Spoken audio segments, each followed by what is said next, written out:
إن الحمد لله نحمده ونستعينه ونستغفره ونعوذ بالله من شرور أنفسنا ومن سيئات أعمالنا من يهده الله فلا مضل له ومن يضلل فلا هادي له وأشهد أن لا إله إلا الله وحده لا شريك له وأشهد أن محمدا عبده ورسوله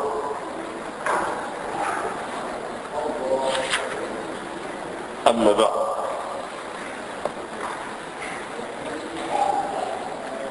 فإن أصدق الحديث كتاب الله وأحسن الحديث حج محمد صلى الله عليه وعلى آله وسلم وشر الأمور محدثاتها وكل محدثات بدعة وكل بدعة ضلالة وكل ضلالة في النار.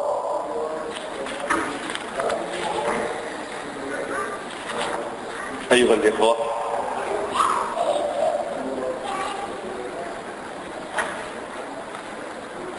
dalam ini kita sedikit akan berbicara mengenai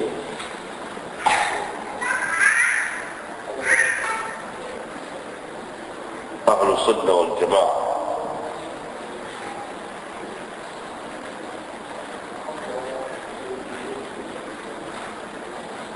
Siapakah Ahlus Sunnah wal Jamaah?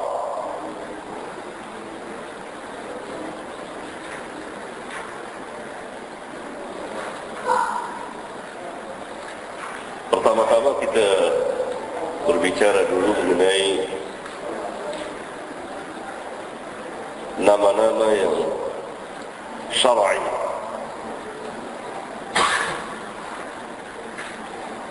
Seperti nama Ahlus Sunnah wal Jamaah. Apakah nama ini nama yang syar'i atau bid'ah atau bid'ah? Syar'iyyah kah atau bid'iyyah kah?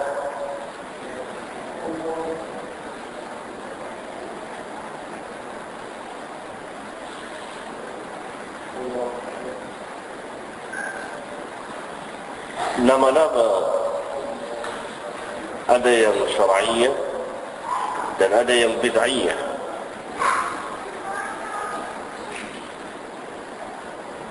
Ahlus Sunnah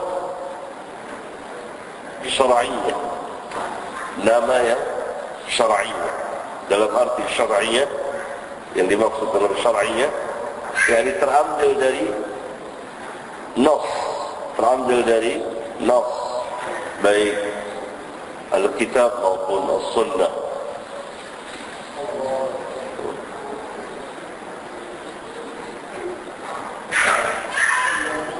Atau dari ijma' para ulama.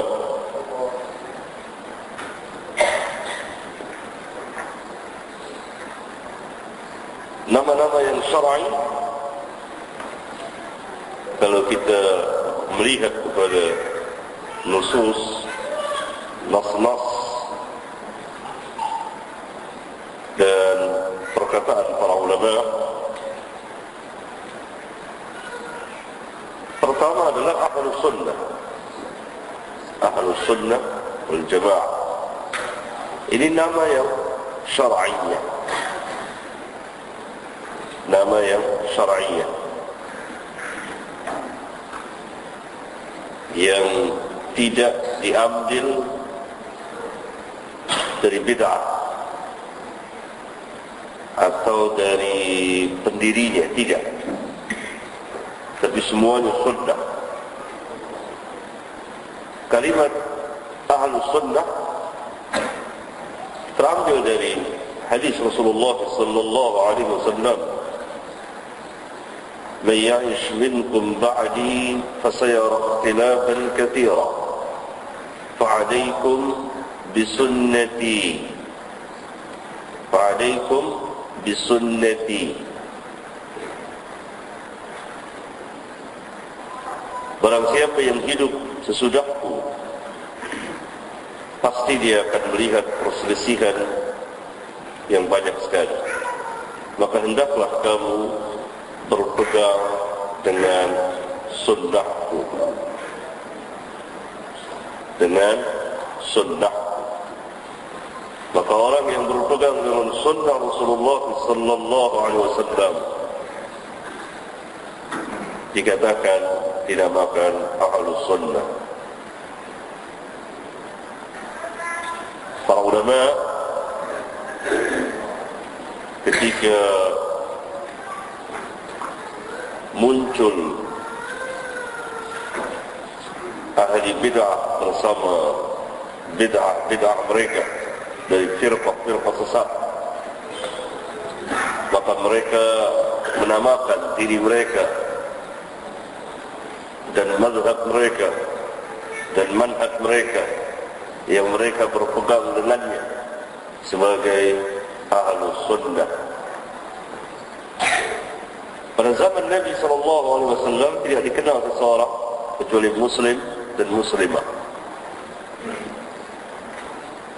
Penamaan itu muncul karena ahli bidah menyebarkan bid'ah mereka, tersebarnya bid'ah, sehingga para ulama bangkit dan untuk membedakan ahlul haq dan ahlul batil, yang berada di atas kebenaran dan yang berada di atas kebatilan, maka mereka menamakan ahlus sunnah. Mereka mengambil bukan dari hawa mereka, bukan dari bid'ah, tapi dari nas sabda Rasulullah sallallahu alaihi wasallam.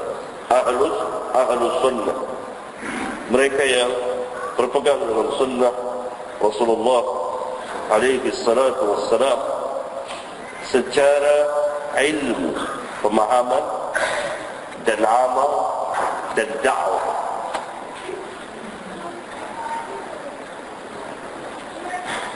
Apa yang dimaksud dengan sunnah? Bukan sunat, bukan amalan sunat.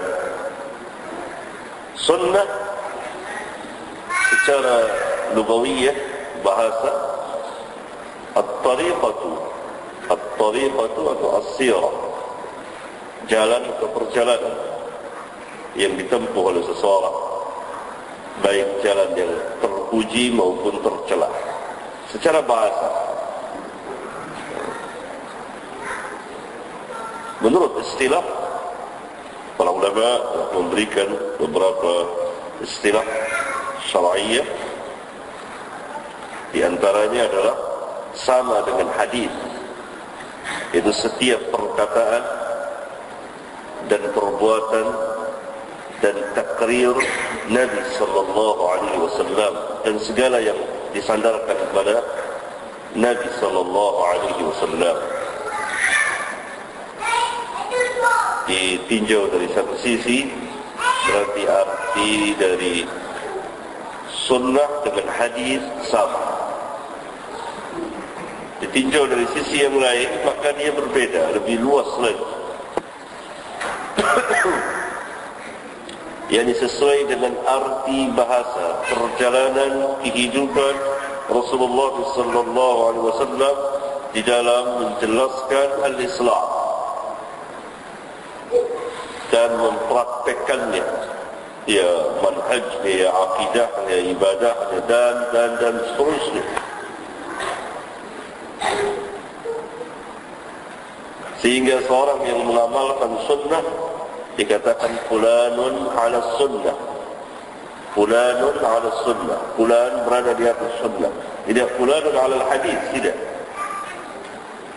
Fulan ala sunnah, fulanun ala bid'ah. Arti yang kedua ini menjadi lawan dari bid'ah, antara sunnah dengan bid'ah. Arti yang kedua ini,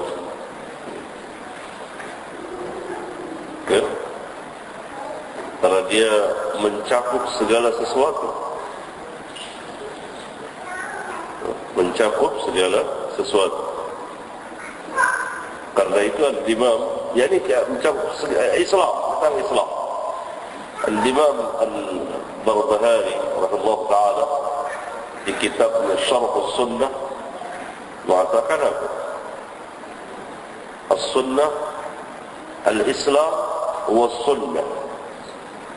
Was-Sunnah hiya al-Islam. Al-Islam itu adalah sunnah. Jadi sunnah Nabi sallallahu alaihi wasallam dan sunnah adalah Islam. Tidak boleh disahkan. Yakni seseorang tidak mungkin mengenal, memahami, mengamalkan dan mendakwakan Islam tanpa sunnah Rasulullah alaihi salatu wassalam.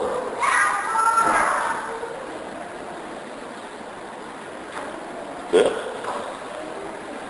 Begitu ahlus sunnah yang berpegang dengan sunnah Rasulullah sallallahu alaihi wasallam secara pemahaman dan amal dan dakwah. Ada kalanya seseorang berdalil dengan hadis Rasulullah alaihi salatu wassalam, tetapi tidak sesuai dengan sunnah. Tidak sesuai dengan sunnah.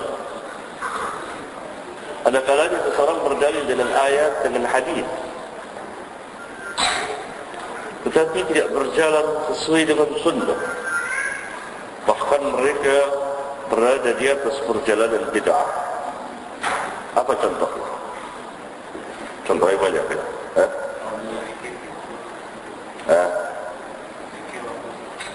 Yang kencang dong.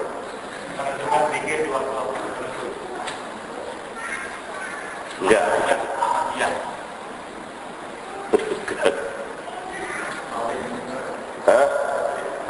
Maulid. Penafsirannya dia pakai hadis yang dia ada di misal di Muslim. Ketika Rasulullah SAW ditanya puasa hari Senin, maka beliau menjawab, hari itu aku dilahirkan dan diturunkan Quran kepada aku. Mereka pakai hadis ini untuk membolehkan dan menganjurkan Maulid Nabi sallallahu alaihi wasallam. Pakai hadis tetapi bid'ah. Bukan hadis yang bid'ah. Dan bid'ah apanya? Pemahamannya dan pengamalan dan dakwah mereka, seruan mereka. Hadisnya sahih. Bukhari, riwayat Imam Muslim. Ya. Contoh yang lain, hadis-hadis tentang bai'at. Hadis-hadis tentang bai'at. Hadis-hadis tentang bai'at di Bukhari dan Muslim. Ya. Lalu mereka menetapkan adanya imamah bagi kelompok mereka dan dibaiat imam mereka, guru mereka.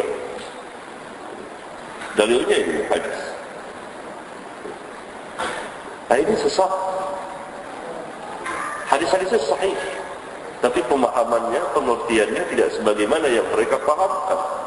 Demikian juga pengamalannya. Dan banyak lagi yang lain. Yang lain. Jadi harus pemahamannya benar, berjalan sesuai dengan sunnah.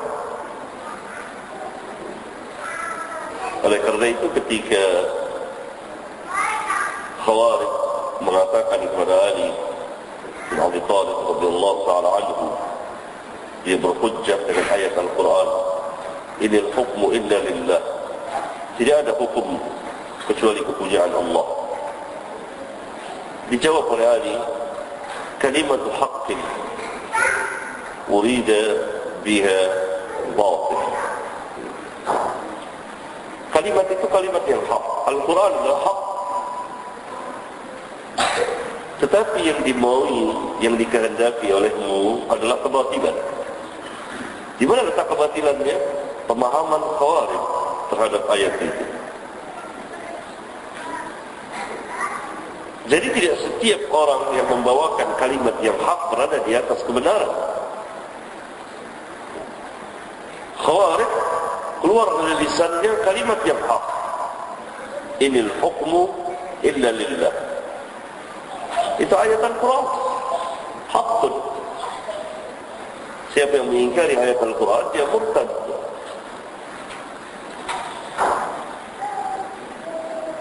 Karena itu ahli bin Abi Thalib mengatakan tadi, kalimat haqqin, kalimat yang hak yang kau ucapkan. Urida biha batil. Tetapi yang kau kehendaki adalah kebatilan dengan ayat. Ya, ayat itu ditafsirkan sesuai dengan penafsirannya. Sesuai dengan hawa dan kejahilan. Tidak berjalan di atas sunnah Rasulullah sallallahu alaihi wasallam. Kemudian juga Khawarij membawakan ayat, "Wa man lam yahkum bima anzalallah fa ulaika humul kafirun." Ini kalimat yang hak. Tapi mereka menafsirkannya mengkafirkan secara mutlak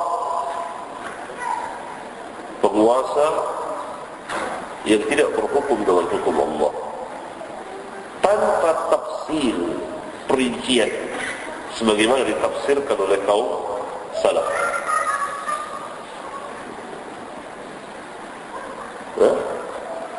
Maka penafsiran Khawarij ini berlangsung terus sampai pada zaman kita sekarang ini. Di Indonesia, di Malaysia, di Mesir, di mana muncul paham seperti itu. Ini tidak berarti kalimat yang hak, tapi mereka sesat. Oleh karena itu, secara ilmu dan amal dan dakwah,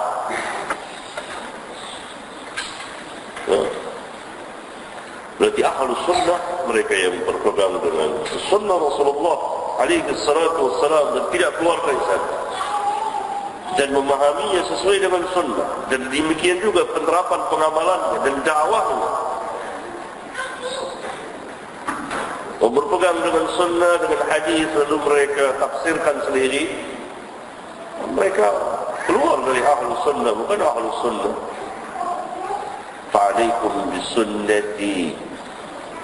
Ke hadis itu kan lanjutannya, wa sunnati al-khulafa ar-rasyidin al-mahdiyyin, dan juga sunnahnya al-khulafa ar-rasyidin al-mahdiyyin. 4 orang, Abu Bakar dan Umar, Uthman dan Ali radhiyallahu alaihim jami'an, yang mewakili seluruh para sahabat radhiyallahu anhum. Nah, ini al-jamaah.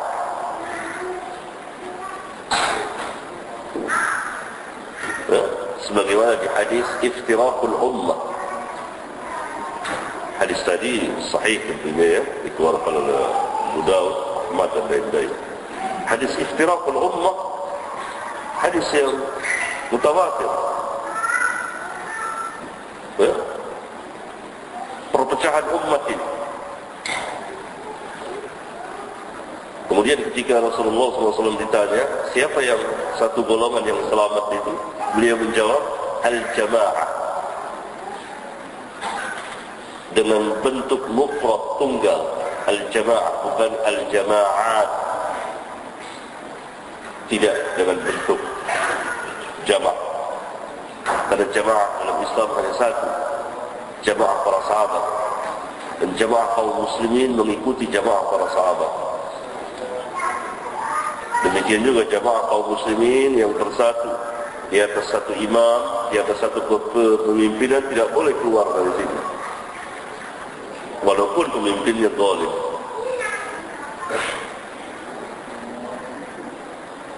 Al-jamaah ada di sini dinamakan ahlus sunnah wal jamaah. Tidak ahlus sunnah saja, wal jamaah.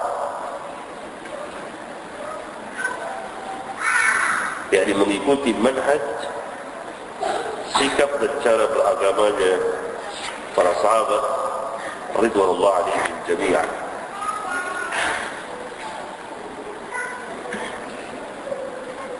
Karena para sahabat tidak keluar dari sunnah Rasulullah sallallahu alaihi wasallam.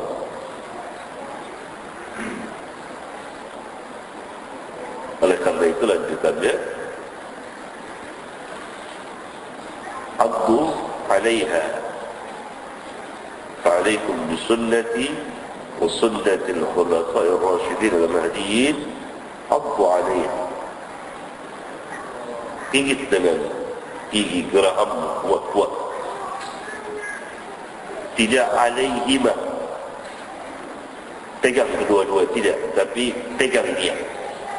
Sunnah Nabi SAW, sunnahnya para sahabat, tidak berarti berpisah antara sunnah Rasulullah SAW dan sunnah sahabat. Sunnah al-khulafa ar-rasyidin, al-khulafa ar-rasyidin mengikuti sunnah Rasulullah alaihi salatu wassalam. Dan yang selain ini bid'ah pasti. Wa iyyakum wa muhdatsatil umur, lanjutan hadis ini. Awaslah kamu dari perkara-perkara yang baru. Karena setiap perkara yang baru adalah bid'ah. Yani apabila kita tidak berpegang dengan sunnah Rasulullah SAW,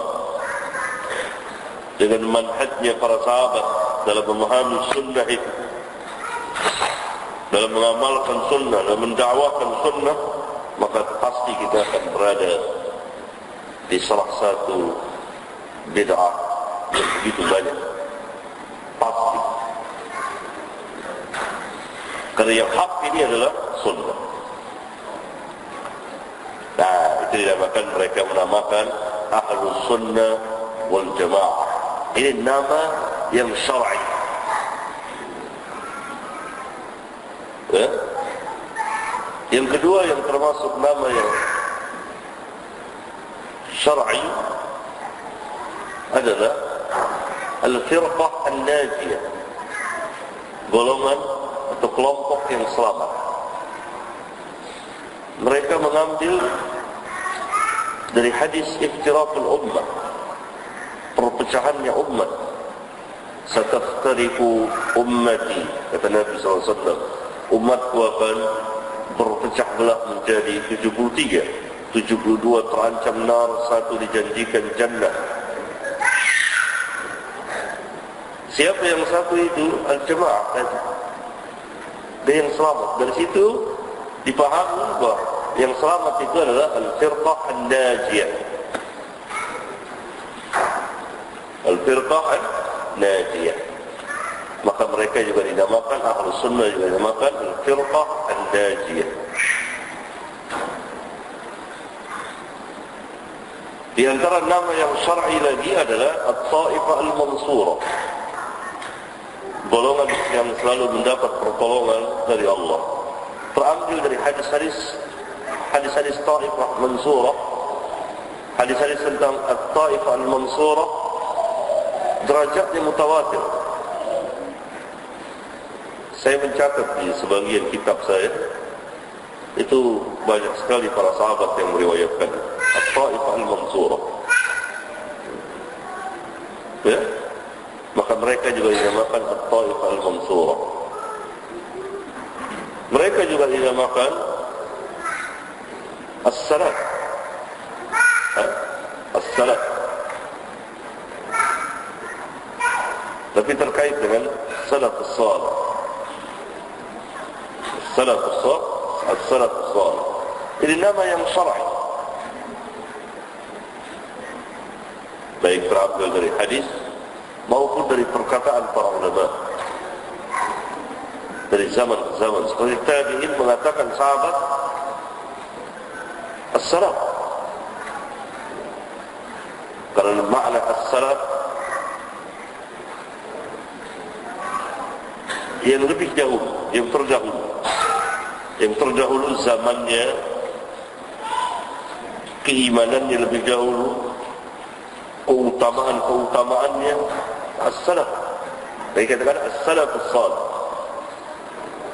Orang-orang yang mengikutinya dinamakan salafi, salafiyun.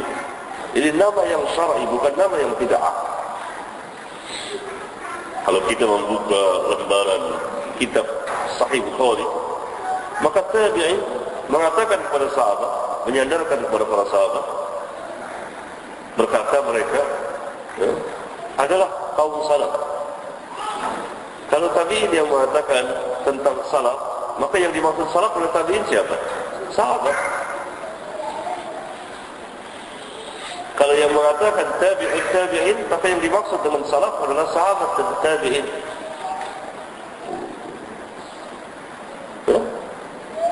Terambil juga dari hadis khairun nas, 3 kurun yang terbaik. Dan hadis ini mutawatir, dikeluarkan oleh jamaah ahli hadis, diriwayatkan dari jalan jamaah para sahabat.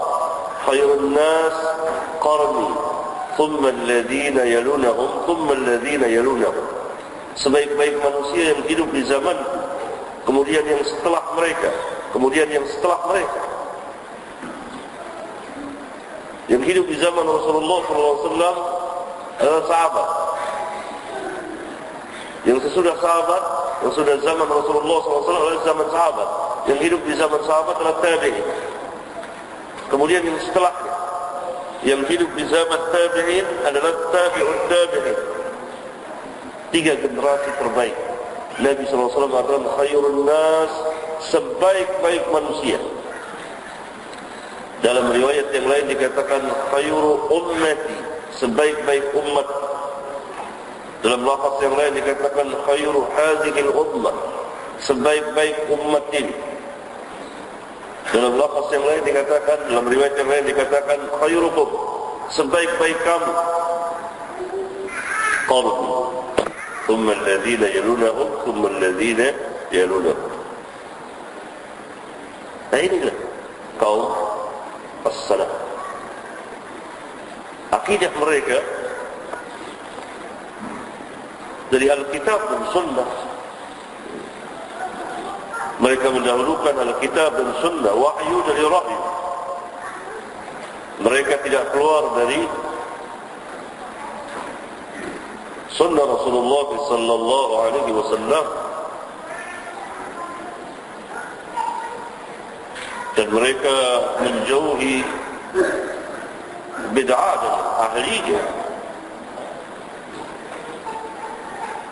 Mereka tidak bercerai-berai, tidak berfirqah-firqah.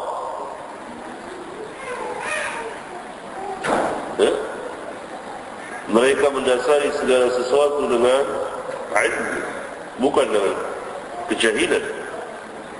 Mereka menetapkan sesuatu dengan ilmu, bukan dengan kejahilan dan hawa. Dan begitulah seterusnya. Sehingga mereka tidak meyakini sesuatu atau mengatakan sesuatu atau mengamalkan sesuatu sampai mereka tahu ini sunnah atau tidak, atau ada asar atau tidak dari para sahabat dan tabi'in.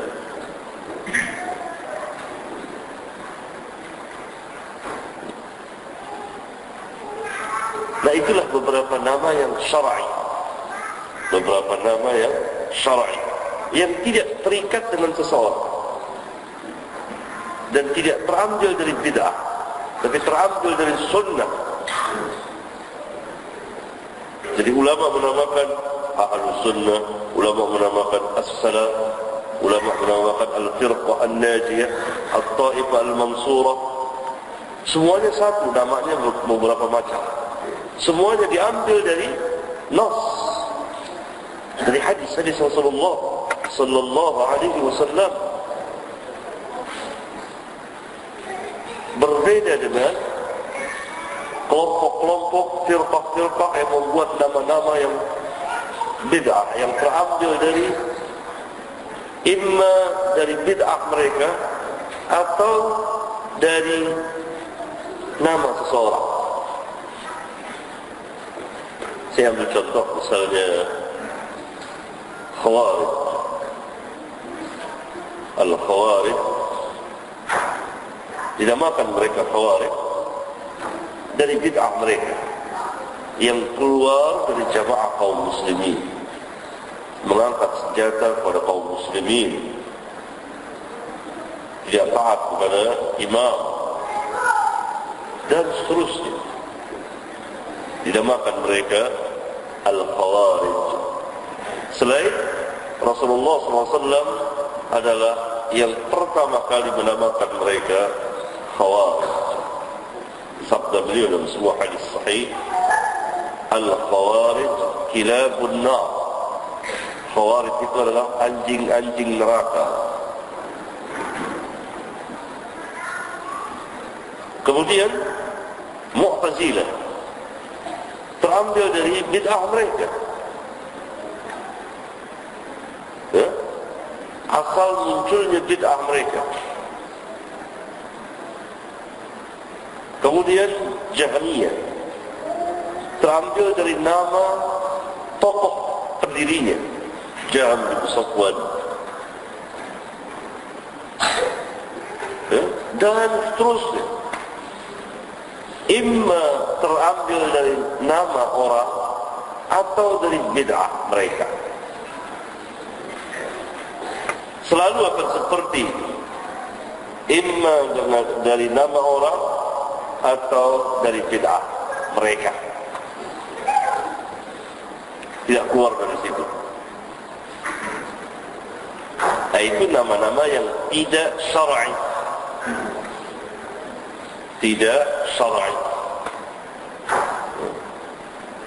Demikian juga orang membuat kelompok-kelompok atas nama agama, ditegakkanlah al-wala wal-bara atas nama kelompoknya, sehingga menimbulkan asabiyah, sehingga mereka mengajak ad-da'wah bukan ad-da'wah ila Allah. Maka telah terbentuklah firqah.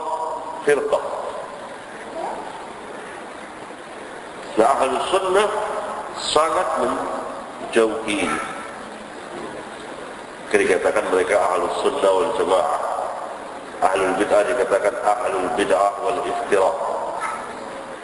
Yang satu ahli sunnah wal jamaah, yang satu ahli bid'ah wal iftirah. Ahli bid'ah, ahli perpecahan, berselisih, pecah belah. Di dalam hal apa? Di dalam hal manhaj, sikap dan cara beragama. Bukan permasalahan-permasalahan ilmiah yang tidak keluar dari manhaj.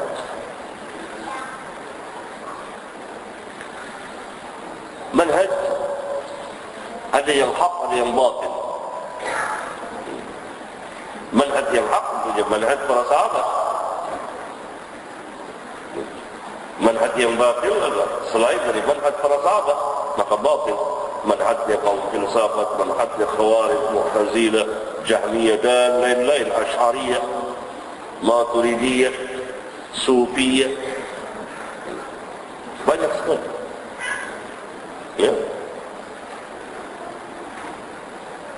Manhaj ini sangat penting dan sangat mendasar sekali, karena dia yang akan mengantarkan, yang akan membawa dan membentuk seseorang dalam beragama. Kalau manhaj saudara, manhaj sufi bersama tasawufnya, maka akidah saudara golibnya, kalau tidak boleh dikatakan semuanya, akidah seperti akidahnya orang-orang sufi dengan berbagai macam kelompok-kelompoknya.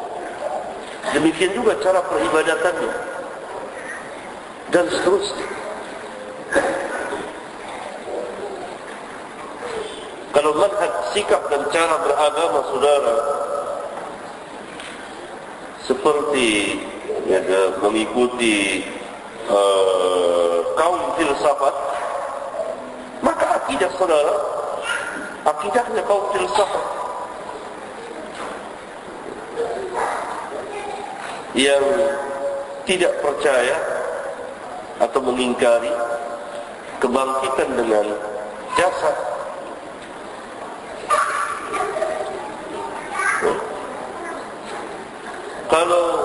saudara mengikuti manhajnya kelompok para Madinah dan JIL, Jaringan Islam Liberal Indonesia, maka akidah saudara seperti akidahnya kelompok para Madinah dan JIL yang mengatakan semua agama sama,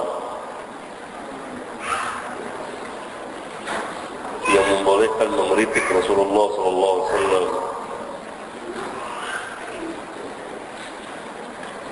Jadi sikap dan cara beragama ini, kalau kita manhaj sikap dan cara beragamanya batil, maka akidah kita golibnya akan berada di dalam kebatilan dan kesesatan. Karena manhaj ini akan membentuk sikap dan cara beragama seseorang. Karena itu kembali kepada Al-Quran dan Sunnah ala fahmi sahabat.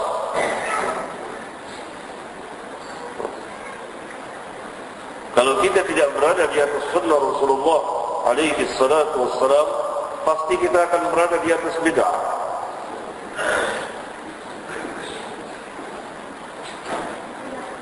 Pasti kita akan berada di atas bid'ah, ya, sesuai dengan manhaj yang kita pegang.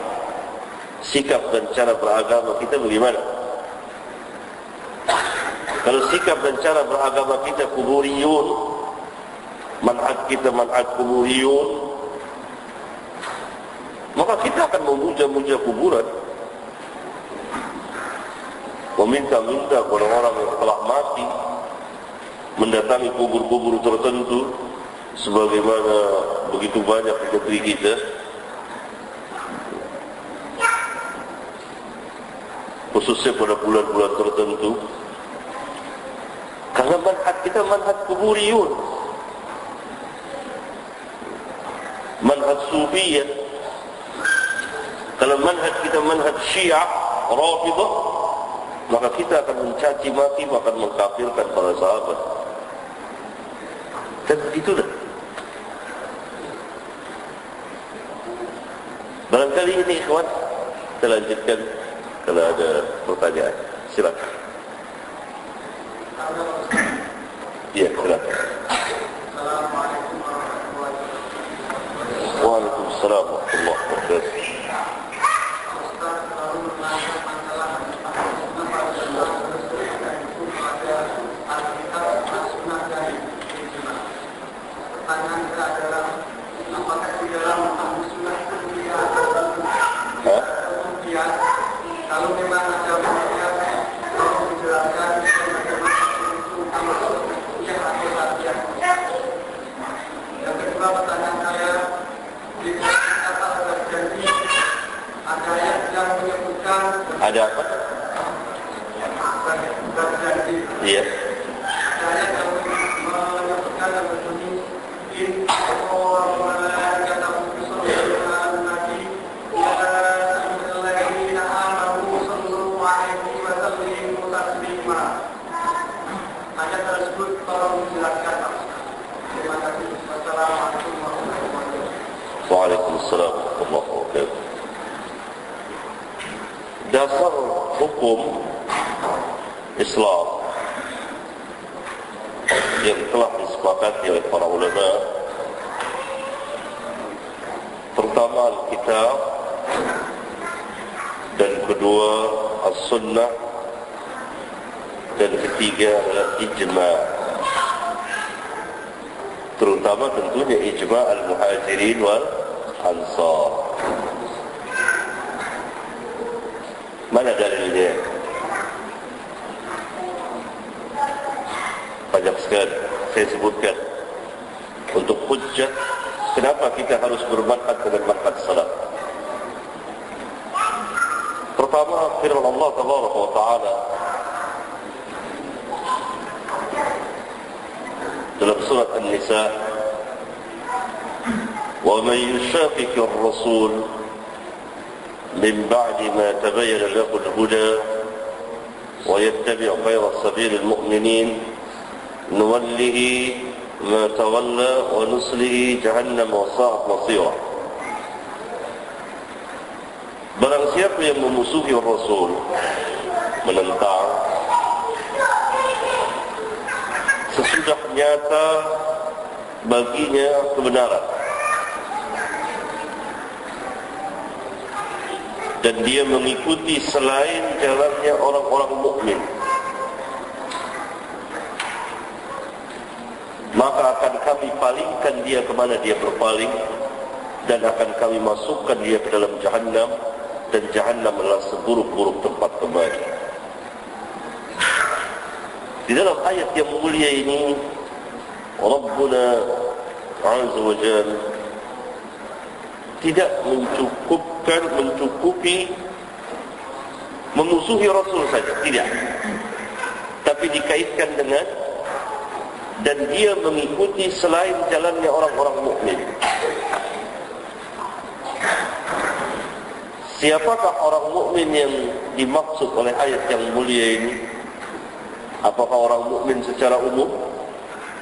Lalu kita akan ikuti siapa? Ada yang Khawarij, ada yang Mu'tazilah, ada yang ini macam-macam.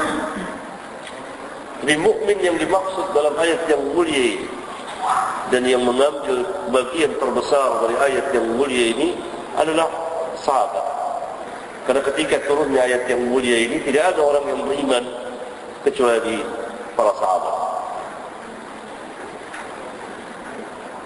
Maka berdasarkan ayat yang mulia ini, barang siapa yang menyimpang dari manhaj para sahabat, menyelisihi manhaj para sahabat, keluar dari manhaj para sahabat dan tidak mengikuti jalannya sabilul mukminin para sahabat, maka pasti dia berada di dalam kesesatan. Nuwallihi ma tawalla, kami akan palingkan dia kemana dia berpaling. Oleh karena itu ayat yang mulia ini dijadikan dasar oleh Al-Imam Asy-Syafi'i sebagai dalil tentang adanya ijma',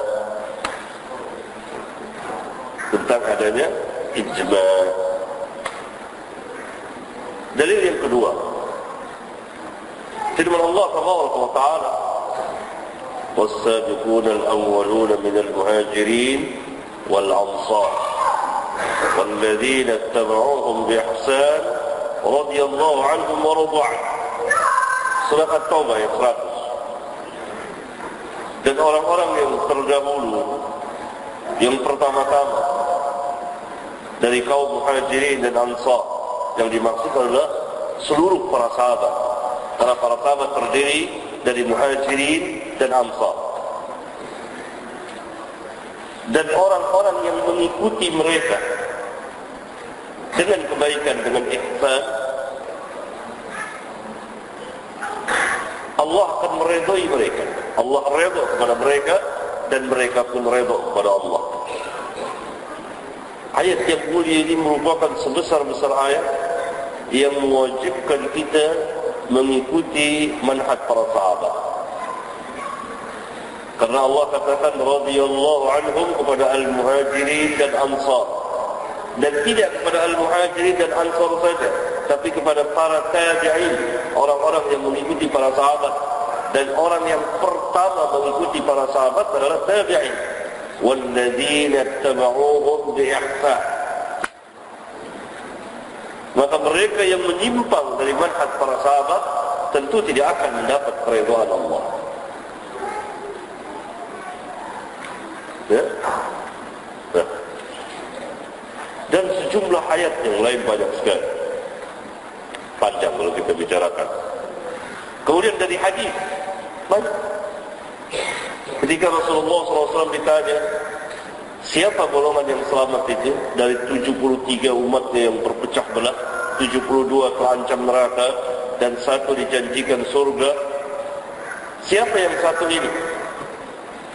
Beliau menjawab, ma'ana alaihi al-yawm wa ashabi, yang aku pada hari ini bersama sahabatku berada di jalan itu. Ini hadis dikeluarkan oleh Imam At-Tirmidzi dan Imam Hakim. Kemudian hadis mutawatir yang tadi saya bacakan, khairun nas qarni, sebaik-baik manusia yang hidup di zaman para sahabat. Kemudian hadis yang menyatakan la tasubbu ashabi, jangan kamu caci maki para sahabat. Dan sejumlahnya saudara bisa baca di kitab saya ini, lau kana khairan lasabaquna ilaihi, kalau sekiranya perbuatan itu baik, pasti para sahabat telah mendahului kita mengerjakan. Kalau sekiranya maulid Nabi SAW, peringatan maulid Nabi, perayaan maulid Nabi, Isra Mi'raj dan lain sebagainya itu baik, tentu para sahabat telah mendahului kita mengamalkannya. Karena tidak ada satupun kebaikan yang ditinggalkan oleh para sahabat, tidak dikerjakan. Karena Allah Taala menjelaskan tentang mereka. Coba saudara baca akhir surat Al-Fath, mereka yang sujud, mereka yang ruku, itu para sahabat. Muhammadur Rasulullah walladzina amanu asyidda'u walladzina ma'ahu asyidda'u walal kuffar ruhama'u bainahum, dan seterusnya. Siapa ma'ahu yang bersama Rasulullah SAW? Muhammadur Rasulullah walladzina ma'ahu, sahabat. Dan banyak sekali. Dengan demikian, pertama, wajib bagi kita mengikuti manhaj para sahabat. Yang kedua, adanya ijma' di dalam Islam. Bagaimana dengan qiyas? Seperti pertanyaan antum. Saya serahkan jawabannya kepada Al-Imam Syafi'i. Al-Imam Syafi'i ditanya, bagaimana dengan qiyas? Apa jawaban Al-Imam Syafi'i? Lid-darurah. Kalau karena darurat, boleh pakai qiyas. Tetapi qiyasnya adalah qiyas yang sahih, bukan qiyas yang batil. Karena itu Al-Imam Syafi'i mengatakan tidak ada qiyas dalam ibadah. Jadi qiyas ada, tetapi darurat. Syafi'i darurat. Kalau darurat, ada qiyas. Ada qiyas. Kemudian para ulama membuat kaidah. Idza jaa an-nass batala an-nadhar. Apabila nas dalil telah datang, maka batallah semua pendapat. Qiyas itu kan bentuk salah satu pendapat, ra'yu pak. Yang penting adalah nas terlebih dahulu. Jadi ada, tapi dalam keadaan darurat. Ya, saya kira terjawab pertanyaan pertama. Pertanyaan kedua, harusnya saudara jangan katakan di kitab berjanji ayatnya. Karena kitab berjanji bukanlah Quran. Harusnya saudara mengatakan dalam Al-Quran, Ustaz, ada ayat gitu. Ya? Kitab berjanji adalah kitab tentang puji-pujian, ceritakan sejarah Rasulullah secara syair, dalam bentuk syair kelahirannya.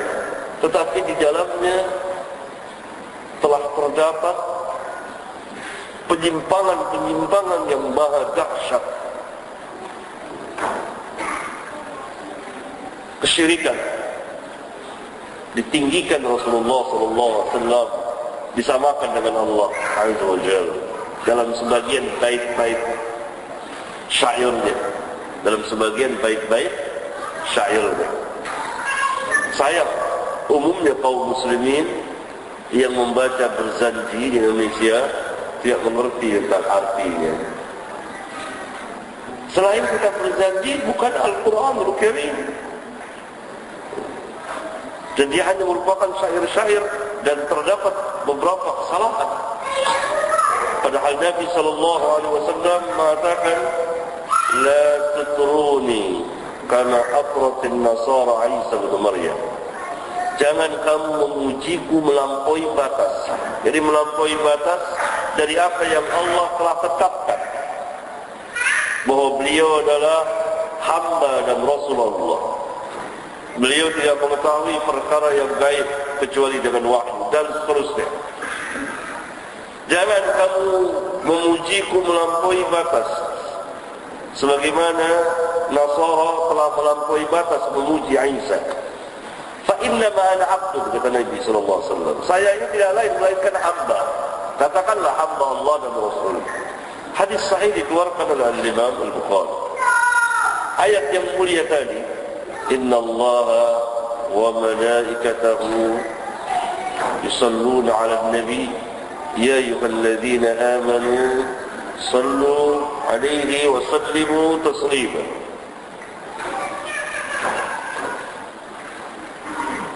Pujian dan sanjungan Allah kepada Rasulullah sallallahu alaihi wasallam. Sesungguhnya Allah dan para malaikatnya berselawat kepada Nabi. Hai orang-orang yang beriman, berselawatlah kepada Nabi dan ucapkanlah sungguh-sungguh, ucapkanlah salam dengan sungguh-sungguh. Saya menguraikan tafsir dari ayat yang mulia ini di kitab saya yang sudah beredar beberapa kali dicetak ulang dengan judul Sifat Selawat dan Salam kepada Nabi sallallahu alaihi wasallam. Bagaimana kita berselawat dan bagaimana kita mengucapkan salam kepada Nabi sallallahu alaihi wasallam di dalam dan di luar salat. Apa yang dimaksud dengan selawat Allah kepada Nabi? Para ulama mengatakan adalah sanjungan dan pujian Allah kepada Nabi sallallahu alaihi wasallam. Apa yang dimaksud dengan selawat malaikat kepada Nabi sallallahu alaihi wasallam? Berdoa kepada Allah agar Nabi sallallahu alaihi wasallam dilebihkan, ditinggikan, walaupun ditambahkan, walaupun Nabi sallallahu alaihi wasallam telah memiliki derajat yang tinggi. Apa makna selawat Nabi, selawat orang-orang mukmin? Juga doa. Bagaimana caranya dijelaskan oleh Rasulullah sallallahu alaihi wasallam. Lihat para sahabat tidak membuat-buat berbagai macam tata cara selawat. Yang di negeri kita itu ada kitab khusus menyusun selawat, termasuk di kitab Berzanji yang tidak pernah diajarkan oleh Rasulullah SAW. Kaum muslimin di negeri kita, di negeri-negeri lain, Malaysia, Brunei dan macam, kalau berselawat dalam solat atau di luar solat, senantiasa mengucapkan Allahumma salli ala Sayyidina Muhammad. Lafaz Sayyidina ini sama sekali tidak ada. Coba perhatikan, ketika turun ayat yang mulia itu, maka para sahabat tidak membuat-buat berbagai macam selawat, padahal mereka orang Arab asli, fasih berbahasa Arab. Tapi mereka bertanya pada Rasulullah SAW, Ya Rasulullah, kaifa nusalli alaik? Wahai Rasulullah, bagaimana cara kami berselawat kepadamu? Maka beliau bersabda, Qulu, ucapkanlah oleh kalian, Allahumma salli ala Muhammad wa ala ali Muhammad kama sallaita ala Ibrahim wa ala ali Ibrahim innaka Hamidul Majid. Allahumma barik ala Muhammad wa ala ali Muhammad kama barakta ala Ibrahim wa ala ali Ibrahim innaka Hamidul Majid. Satu, sifat selawat. Kesempatan lain, pada kesempatan lain beliau bertanya lagi. Para sahabat bertanya lagi kepada beliau, bagaimana cara kami berselawat? Kami sudah mengetahui cara kami mengucapkan salam kepadamu dalam tasyahud. Assalamu ala nabi wa rahmatullahi wa barakatuh, kan kita ucapkan. Sekarang selawat bagaimana? Maka beliau mengajarkan lagi, Allahumma salli ala, ucapkan oleh kalian, Allahumma salli ala Muhammad wa ala ali Muhammad kama sallaita ala ali Ibrahim wa barik ala Muhammad wa ala ali Muhammad kama barakta ala ali Ibrahim fil alamin innaka Hamidul Majid. Pada kesempatan lain beliau mengajarkan lagi, ucapkan oleh kalian, Allahumma salli ala Muhammad وعلى أزواجه وذريته كما صليت على آل إبراهيم وبارك على محمد وعلى أزواجه وذريته كما باركت على آل إبراهيم إنك حميد مجيد. Pada kesempatan lain beliau mengajarkan lagi, ucapkan oleh kalian, Allahumma salli ala Muhammadin nabiyil ummi wa ala ali Muhammad kama sallaita ala ali Ibrahim wa barik ala Muhammadin nabiyil ummi wa ala ali Muhammad kama barakta ala ali Ibrahim. Pada kesempatan lain lagi beliau mengajarkan lagi tentang selawat lagi, Allahumma salli ala Muhammadin abdika wa rasulika kama sallaita ala ali Ibrahim wa barik ala Muhammad wa ala ali Muhammad kama barakta ala Ibrahim wa ali Ibrahim. Dalam kesempatan lain beliau ajarkan lagi para sahabat, ucapkan mereka, langsung beliau membaca itu, langsung beliau sendiri yang membaca itu. Allahumma salli ala Muhammadin wa ala ahli baitihi wa ala azwajihi wa dhurriyyatihi kama sallaita ala ali Ibrahim innaka Hamidum Majid. Wa barik ala Muhammad wa ala ahli baitihi wa ala azwajihi wa dhurriyyatihi kama barakta ala ali Ibrahim innaka Hamidum Majid. Beliau membaca selawat ini di tasyahud. Dan yang lain banyak sekali, itu yang saya ingat. Banyak sekali. Tidak ada satu pun lafaz Sayyidina. Antum baca Sayyidina enggak di itu? Hah? Sekarang sudah tahu kan?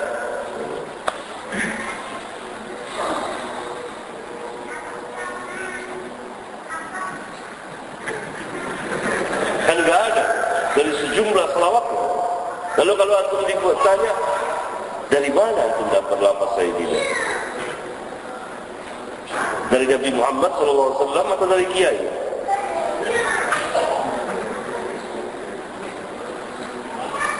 Dari mana? Itu berapa macam itu tadi saya bawakan? Hah? Berapa macam? Banyak ya? Hah? 7 benar. Gak ada satupun. Itu dikeluarkan Bukhari, Muslim, Abu Dawud, Tirmidzi, Nasai, banyak. Mana ada lafaz Sayyidina? Gak ada. Lalu kalau kita ditanya, dari mana? Ya, di kitab-kitab pelajaran sholat yang ada di Indonesia, di Malaysia, diajarkan di madrasah, tidak ada dalil sama sekali. Itu dalam menafsirkan ayat, Inna Allaha wa malaikatahu yusalluna ala nabi. Para sahabat bertanya, Kaifa nusalli alaiki ya Rasulullah? Wahai Rasulullah, bagaimana cara kami berselawat kepada-Mu? Diajarkan dengan sejumlah itu. Bahkan langsung di selawat yang terakhir yang saya bacakan, dipraktekkan langsung oleh beliau. Dibaca oleh beliau. Allahumma salli ala Muhammad wa ala ahli baitihi wa ala azwajihi wa dhurriyyatihi. Dan seterusnya.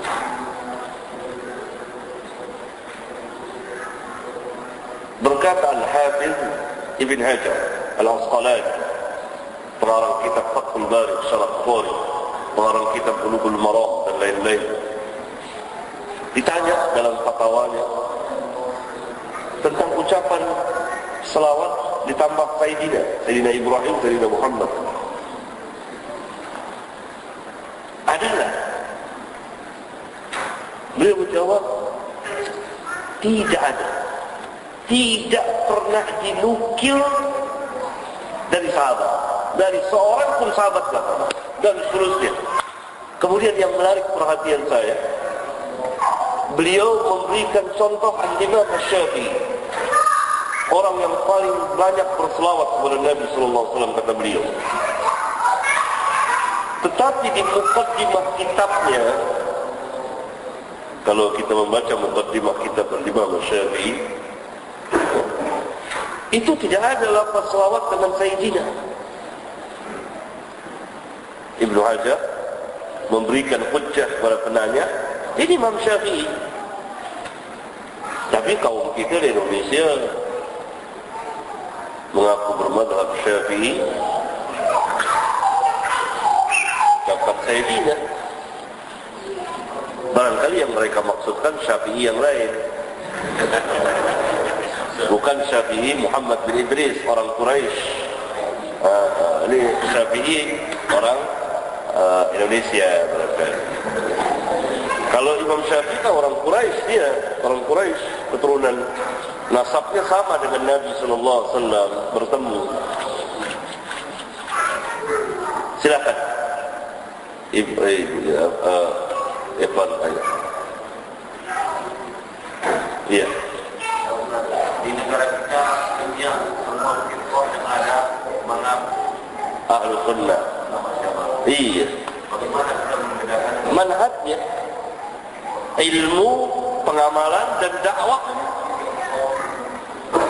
Mengaku Ahlus Sunnah tetapi menyembah-nyembah kuburan dalam arti meminta-minta kepada majlis. Ini bukan Ahlus Sunnah, tapi kuburiyun. Mengaku Ahlus Sunnah meminta kepada Allah dengan perantara Syekh Abdul Qadir Jilani. Ini bukan Ahlus Sunnah. Mengaku Ahlus Sunnah lalu mengatakan Allah di mana-mana tempat. Ini bukan Ahlus Sunnah.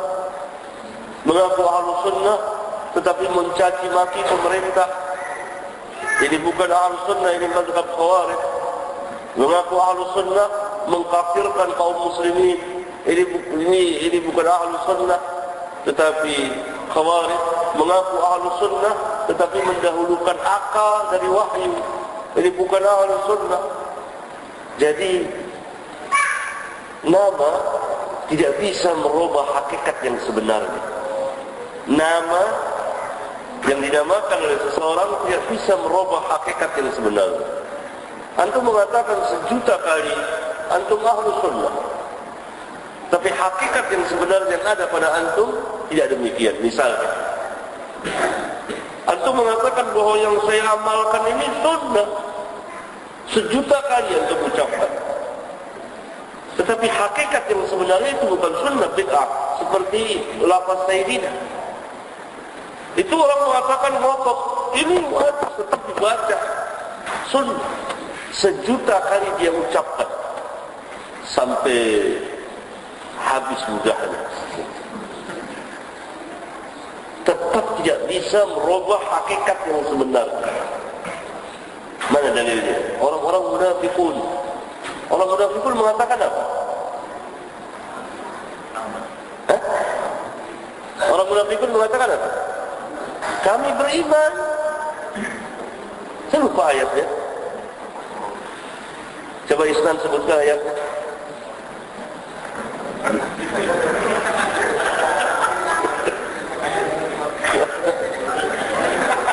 Budi sebutkan ayatnya. Bukan. Wa minan nasi man yaqulu amanna billahi wal yawmil akhir wa ma hum yu'minun. Jadi mereka mengatakan kami beriman pada Allah dan hari akhir, menamakan diri mereka mukmin, tapi hakikat yang sebenarnya, nama yang mereka namakan diri mereka mukmin tidak bisa merubah hakikat yang sebenarnya yang ada pada mereka, yaitu munafik. Maka itu Allah langsung wa ma hum bimu'minin, dan mereka bukanlah orang-orang mukmin. Nah, umumnya surah-surah kita itu tidak tahu.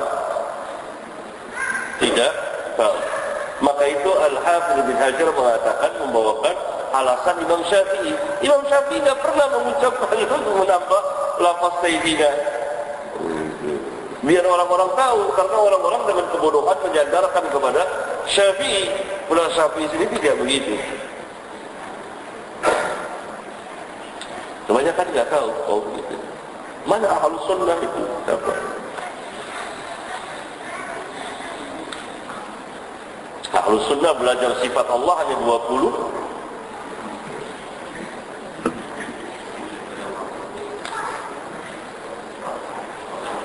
Ini katanya antum sok akrab ini. Akrab. Siapa antum nih? Tahu muncul aja. Ini mana siapa? Hah? Dari mana? Dari firqah mana? Mana tetap muncul ya kan? Ini katanya ini anak sok akrab nih. Siapa ya? Ya Allah.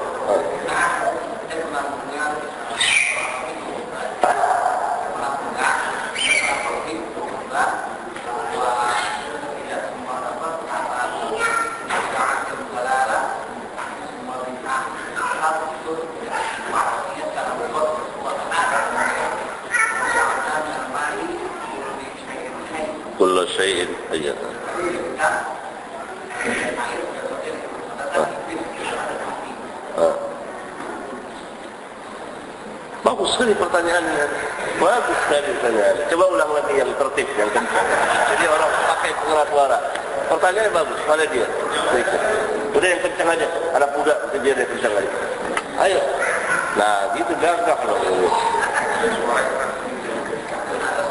Yang kencang, kurang kencang. Ada seorang menteri berkata bahwa arti dari bid'ah dolalah semua bid'ah sesat itu secara umum bukan berarti sesat, bukan berarti semua. Dan dia kata dia ayat yang mengenai Kullu syai'in. Iya. Segala sesuatu dari air. malaikat dari air, iblis dari jin dari air.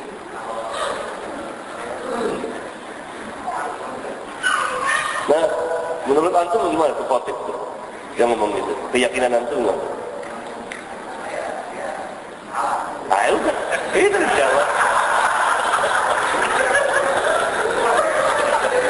Iya. Kalau salah, kenapa salah?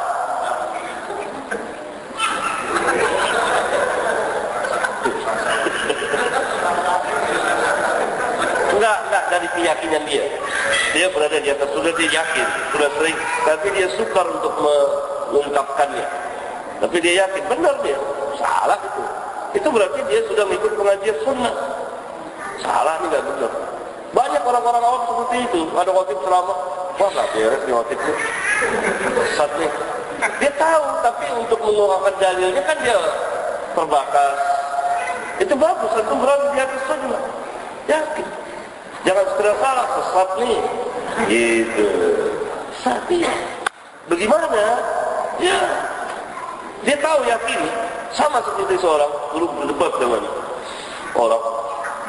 Hatta dia kiai atau orang yang besar-besar, kalau berada di atas bid'ah, pasti akan kalah dengan orang-orang awam yang pegang sunnah.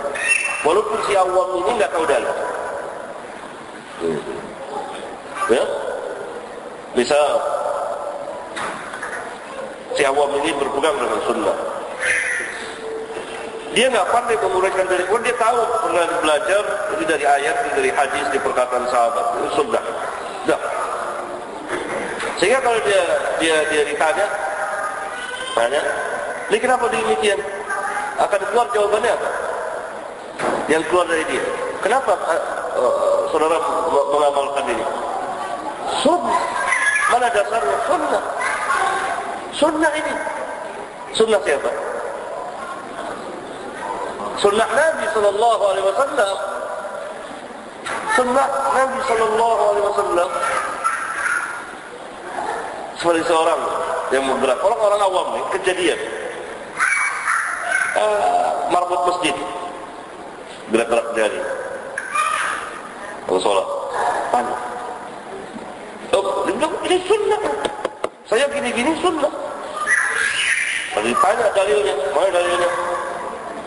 Biasanya ahli bidah itu suka menyerang orang-orang awam dari ahlu sunnah. Mau menunjukkan kegagahannya. Dia ahli bidah nggak berani langsung dengan para ulama ahlu sunnah, orang-orang alimnya, para pelajarnya, para ustadznya, nggak berani. Tapi bicaranya di hadapan orang-orang awam. Lalu ikhwan kita ini tetap yakin ini sunnah, karena pernah dengar, pernah baca, tapi nggak bisa mengungkapkan, menguraikan dalilnya tentunya. Bagaimana nggak bisa. Sunnah. Ada tidak perkataan yang kuat sekali, sunnah, yang saya amalkan sunnah. Sekarang yang saudara amalkan sunnah tidak? Tidak berani. Coba kiai besar ditanya yang peringatan maulid, memperingati maulid, ini sunnah bukan? Nabi SAW melaksanakan nggak? Nggak sanggup keluar dari lisannya mengatakan ini sunnah, berputar dulu. Kalau si awam ini langsung tegas sunnah. Lalu dia penasaran, dia ini mencari. Dia tanya ke saya.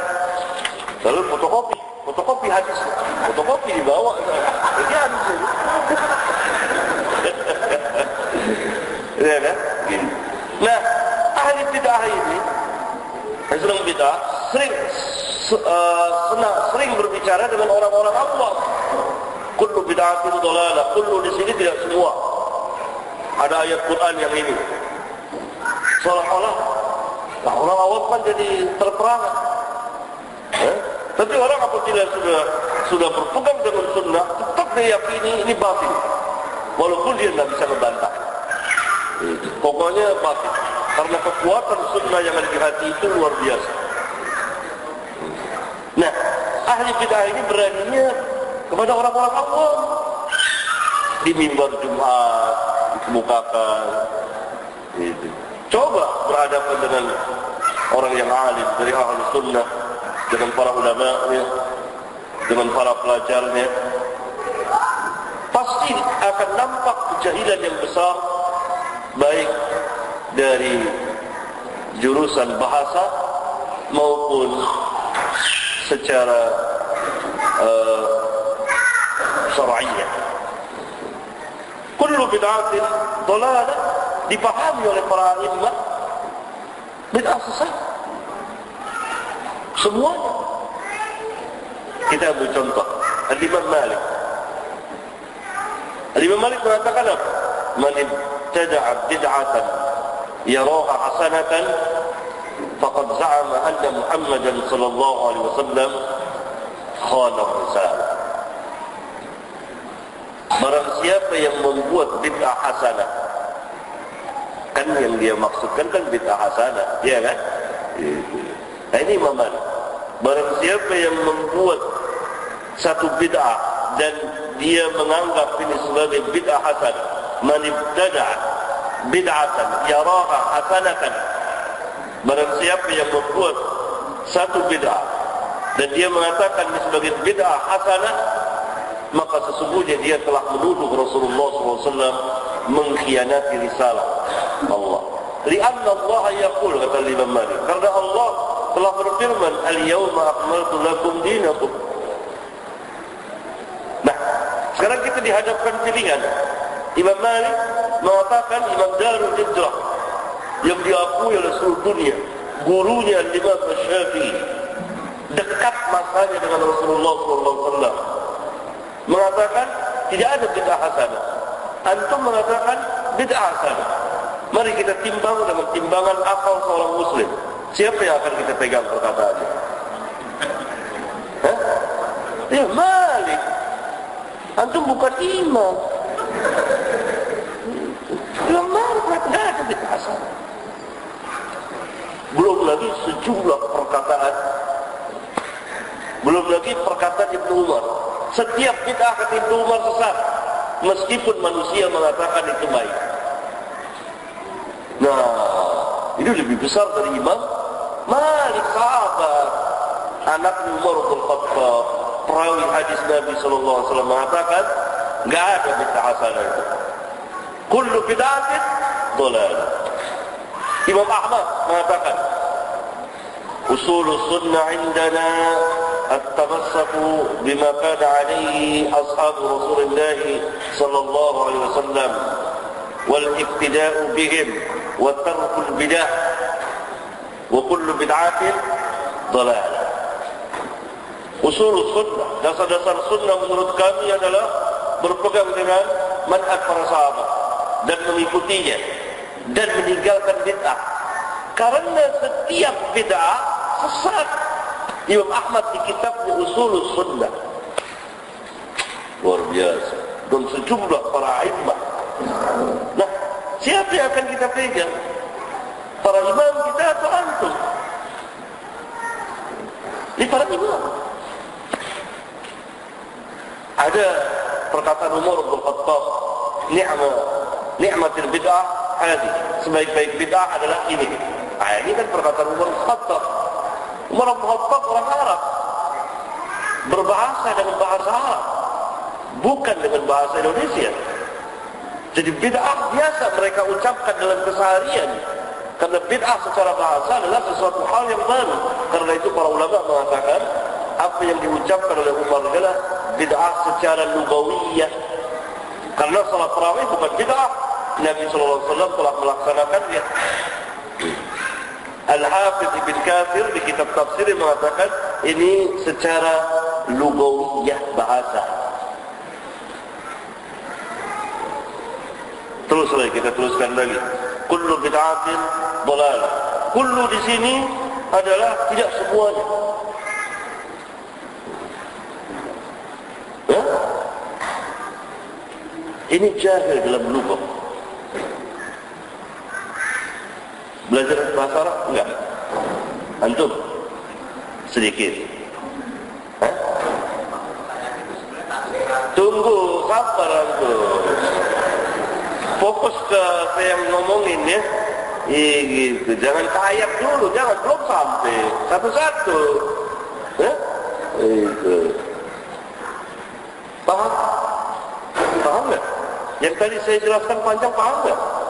Paham. Kullu bid'atin dhalal. Ditafsirkan oleh mereka tidak semua. Kullu di situ tidak semua.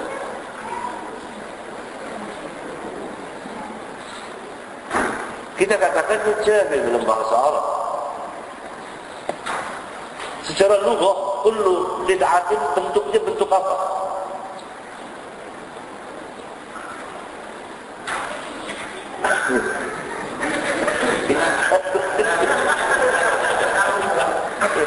Islam, bentuk apa? Hah? Nakirah, betul. 100. Bentuk nakirah. Ya.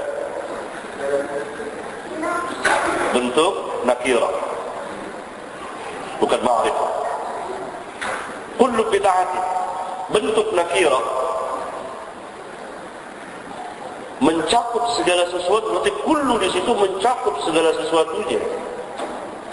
Kalau sebagiannya yakni bukan, yang dikatakan bahwa tidak semua bid'ah, maka harus ada huruf istisna, pengecualian. Kullu bid'atin dhalalah illa. Tapi tidak ada Nabi SAW mengatakan illa.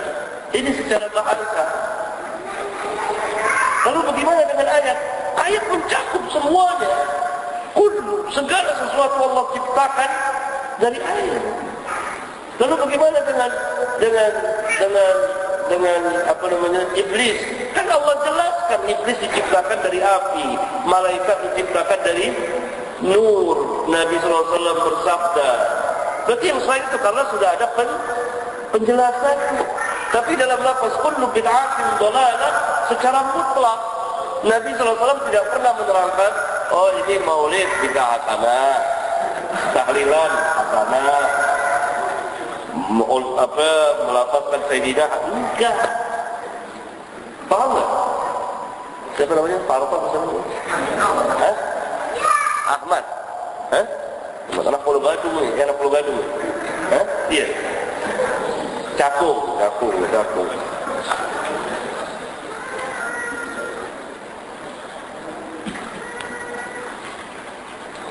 Sudah pada ngantuk kelihatannya. Sampai sini. Subhanakallahumma wa bihamdika asyhadu an la ilaha illa anta astaghfiruka wa atubu ilaik. Assalamualaikum warahmatullahi wabarakatuh.